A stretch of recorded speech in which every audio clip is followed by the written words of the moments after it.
Hello दोस्तों, कैसे हैं आप सब। आप सबका स्वागत है हमारे यूट्यूब चैनल दे तो दे उस्तादी में। आशा करते हैं आप लोग बहुत अच्छे होंगे और आपको सबका पढ़ाई जो है बहुत अच्छे तरीके से चल रहा होगा।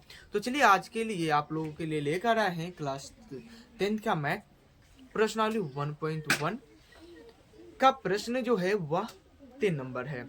इससे पहले आप लोगों को प्रश्न 2 तक प्रश्न दे दिए गए हैं। यदि आप नहीं देखे हैं तो जाकर हमारे YouTube चैनल पर देख सकते हैं। तो चलिए देखिएगा 3 नंबर सवाल जो है वह क्या कह रहा है। कह रहा है किसी प्रेत में 616 सदस्य वाली एक सेना यानी आर्मी की टुकड़ी को 32 सदस्य वाले एक आर्मी बैंड के पीछे मार्च करना है। दोनों समूहों को समान संख्या वाले स्तंभों में मार्च करना है।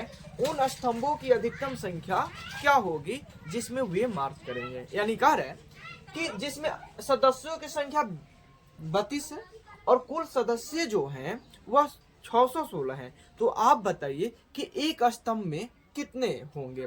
तो बहुत आसान है। देखिए इसका हम लोग निकालेंगे HCF यानी मसा निकालेंगे। इसका क्या निकालेंगे HCF। तो आप लोगों को HCF वाले में बताया क्या होगा कि जो सबसे बड़ा होता है उसे हम A मान लेते हैं।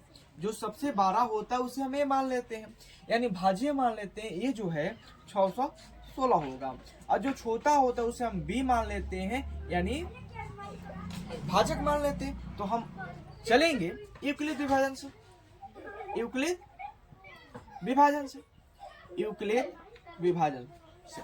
अब यूक्लिड विभाजन का जो फॉर्मूला होता है वह होता है A बराबर VQ प्लस R।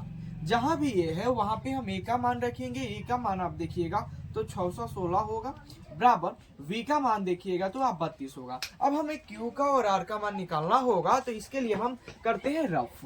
यहाँ पे हम लोग कर लेंगे रफ यानी 32 बाहर रहेगा और 32 से भाग करेंगे हम लोग 616 में। ठीक है, अब देखिए 32 से कम 32 हो जाएगा। बताइएगा 11 में से 2 गया 9 और यह बच गया 2 पुनः 6 हो गया।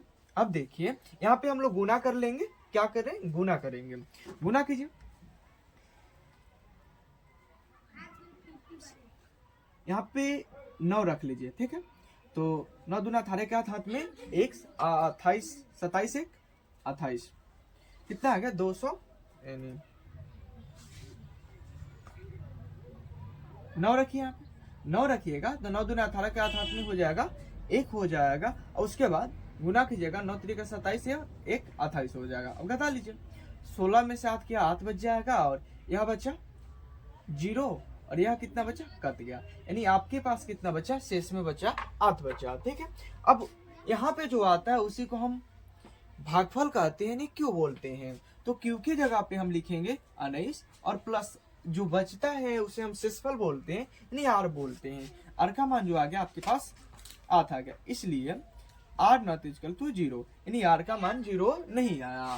फिर चलेंगे तो फिर भी अगर आप इससे पहले वाले का देखेंगे तो उसमें बताया गया है कि जो R का मान होता है उसे हम B बना देते हैं और जो B का पहले मान होता है वह A बन जाता है।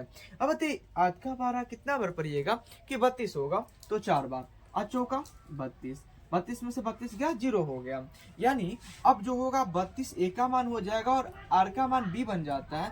कितना बार पहरा पड़े हैं तो 4 बार और प्लस में क्या आ गया 0। और जब R का मान 0 आ गया तो इसलिए HCF जो होगा वह होगा कि B के मान को यानी जिससे भाग करते हैं लास्ट में उसी को हम बोलते हैं। यानी यहाँ V के मान को ही हम इसलिए बोलते हैं। कितना आ गया 8 हो गया आ गया। यानी स्तंभों की अधिकतम संख्या जो होगी वह कितनी होगी 8 होगी।